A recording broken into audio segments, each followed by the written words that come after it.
اعوذ باللہ من الشیطان الرجیم بسم اللہ الرحمن الرحیم انا ارسلناک بالحق بشیرا ونذیرا ولا تسأل عن اصحاب الجحیم۔ صدق اللہ مولانا العظیم۔ اللہ تعالیٰ ارشاد فرماتے ہیں کہ ہم نے آپ کو حق کے ساتھ خوشخبری سنانے والا اور ڈرانے والا بنا کر بھیجا ہے، اور آپ سے جہنم والوں کے سلسلے میں سوال نہیں کیا جائے گا۔ پچھلی آیات میں جیسا کہ یہود و نصارہ اور اہل عرب کے بیجا کے مطالبات تھے اور ان کی بے تکی سی باتیں تھیں، چنانچہ اس آیت کریمہ میں اللہ تعالیٰ نے نبی پاک علیہ الصلاۃ والسلام کو ایک طرف آپ کو تسلی بھی دی، دوسری طرف آپ کی جو عظیم ذمہ داری ہے، آپ کا جو عظیم منصب ہے، اس ذمہ داری کا بھی تذکرہ فرمایا، جس عظیم مقصد کے تحت آپ کو مبعوث کیا گیا وہ اجاگر کیا۔ دعوت کی یہ جو عظیم ذمہ داری ہے، یہ انتہائی عظیم اور انتہائی بھاری ذمہ داری ہے۔ دعوت کی یہ ذمہ داری ایسی عظیم ذمہ داری ہے کہ جس کا تحمل نہ کوئی پہاڑ کر سکتا ہے، نہ سات و زمین اس کو برداشت کر سکتی ہے، نہ آسمان ایسی بھاری ذمہ داری کو اٹھا سکتا ہے، اور نہ ہی اللہ کی کوئی دیگر مخلوق ایسی ذمہ داری نبھا سکتی ہے۔ اللہ تعالیٰ نے اس عظیم ذمہ داری کے لیے حضرات انبیاء علیہ السلام کو منتخب فرمایا، اور ان میں پھر سید الانبیاء نبی پاک علیہ الصلاۃ والسلام کو جو بھاری ذمہ داری دی گئی۔ آپ کی دعوت زندہ جاوید بھی ہے اور عالمگیر بھی، زمان و مکان کے اعتبار سے لامحدود اور بے مثال۔ جیسا کہ ہم جانتے ہیں کہ دیگر انبیاء علیہ السلام مخصوص قبیلے، مخصوص خاندان، مخصوص جماعت، مخصوص علاقے، مخصوص ملک یا مخصوص زمانے کے لیے آئے، لیکن آقا مدنی نبی پاک علیہ الصلاۃ والسلام زمانے کے اعتبار سے لامحدود کہ آپ صلی اللہ علیہ وسلم اپنی آمد سے لے کر قیامت تک رہتی انسانیت کے لیے آپ نبی بنا کر بھیجے گئے، اور لاکھوں نہیں، کروڑوں نہیں، اربوں خربوں انسان کی طرف آپ کو مبعوث کیا گیا۔ دوسری طرف مکان کے اعتبار سے مشرق سے مغرب، شمال سے جنوب، اس دھرتی کے تمام حصوں کو شامل کیا گیا۔ دنیا کا ہر خطہ اس دعوت کا میدان اور مرکز قرار پایا۔ قرآن پاک کہتا ہے وَمَا أَرْسَلْنَاكَ إِلَّا كَافَّةً لِلنَّاسِ، کہ ہم نے آپ کو رہتی تمام انسانیت کے لیے رسول بنا کر بھیجا گیا۔ اوحی الی ھذا القرآن لانذرکم بہ ومن بلغ، میری طرف وحی کی گئی تاکہ زمانے کے جو لوگ ہیں ان تک بھی پیغام پہنچاؤں، اور جو بعد کے لوگ ہیں جن تک یہ کلام پہنچے گا ان کو بھی یہ پیغام پہنچاؤ اور ان کو بھی ڈراؤں۔ تو آپ صلی اللہ علیہ وسلم کی دعوت ایسی عالمگیر رہی، ایسی جامع رہی کہ جس میں زمان بلا محدود، مکان بلا محدود۔ چنانچہ پہلی وحی نازل ہوئی تو آپ علیہ الصلاۃ والسلام اس عظیم ذمہ داری کے بوجھ تلے دبے جا رہے تھے۔ اپنے گھر تشریف لائے، کیفیت بتلائے کہ ترجف بوادرہ، کہ آپ کا جسم کپکپا رہا تھا اس عظیم ذمہ داری کے احساس کے ڈر سے، اور کہیں آیا ہے کہ یرجف قلبہ، کہ کپی تھی۔ گھر پہنچے، اہل خانہ سے کہا زمیلونی زمیلونی، مجھے اڑھاؤ۔ پھر اس کے بعد جب کچھ دیر کے بعد افاقہ ہوا تو سب سے پہلی بات بی بی خدیجہ سے آپ نے یہ فرمائی، اے خدیجہ مجھے اپنی ذات کے سلسلے میں ڈر ہے، عظیم ذمہ داری کو میں انجام دے سکوں گا کہ نہیں دے سکوں گا۔ امی جان بی بی خدیجہ رضی اللہ عنہ نے آپ کو تسلی دی اور کہا کہ واللہ لا یخزیک اللہ ابدا، اللہ کی قسم اللہ تعالیٰ تمہیں ہمیں کبھی ذلیل نہیں کرے گا، رسوا نہیں کرے گا۔ انک لتصل الرحم وتحمل الکلہ وتعین علی نوائب الحق، اس طرح کے کلمات بی بی خدیجہ رضی اللہ عنہ نے کہا۔ اللہ تعالیٰ فرماتے ہیں الم نشرح لک صدرک ووضعنا عنک وزرک الذی انقض ظہرک، کیا ہم نے آپ کے سینے کو کھولا نہیں اور آپ کے اس بوجھ کو ہٹایا نہیں جس نے تمہاری کمر توڑ رکھا تھا۔ یہ دعوت کی عظیم ذمہ داری جو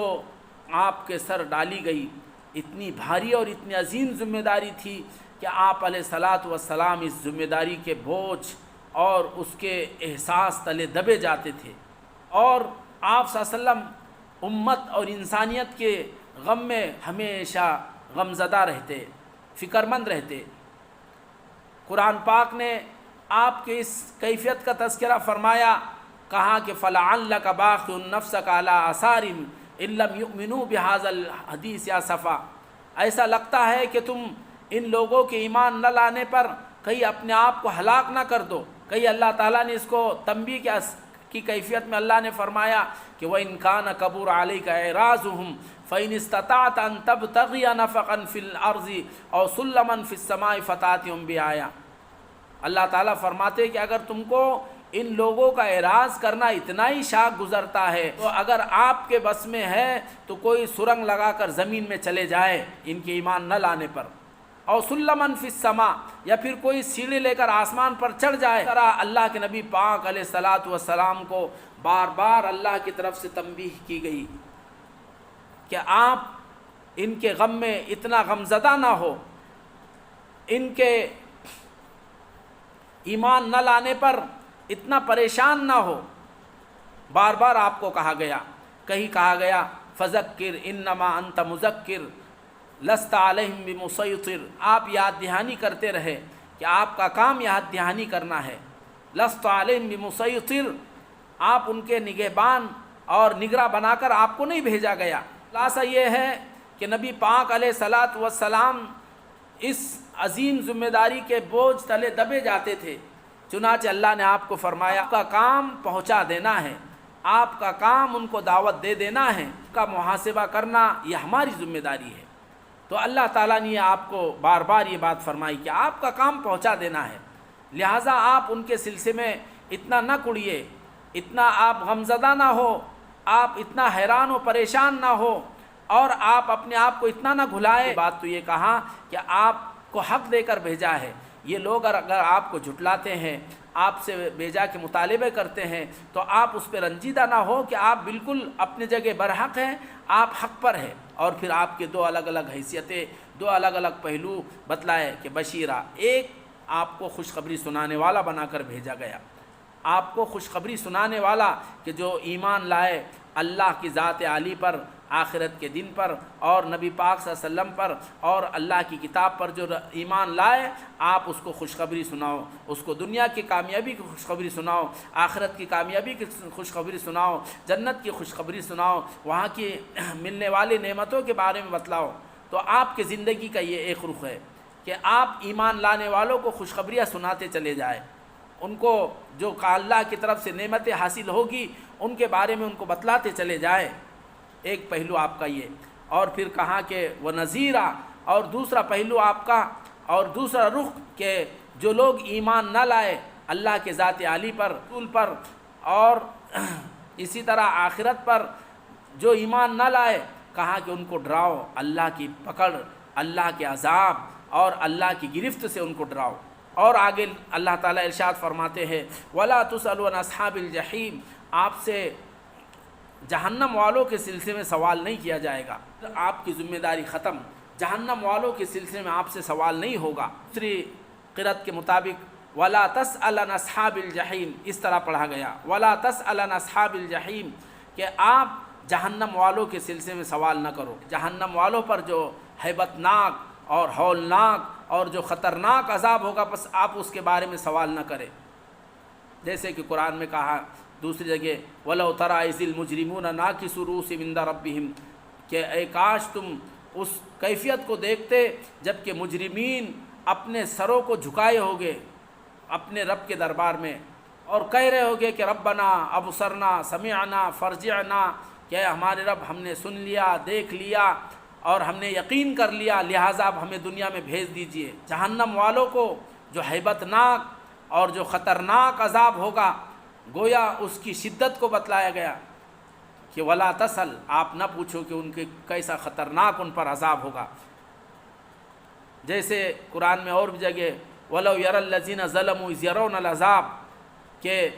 یہ ظالم لوگ اس کیفیت کو دیکھ لیتے کہ جب وہ عذاب کو دیکھ رہے ہوگے، یعنی عذاب ان کے سامنے ہوگا تو ان کی جو کیفیت ہوگی، ان پر جو ہیبت طاری ہوگی، ان پر جو خوف ہوگا، اور وہ جو اس ہولناکی کو دیکھ کر وہ جو ڈرے اور سہمے ہوگے،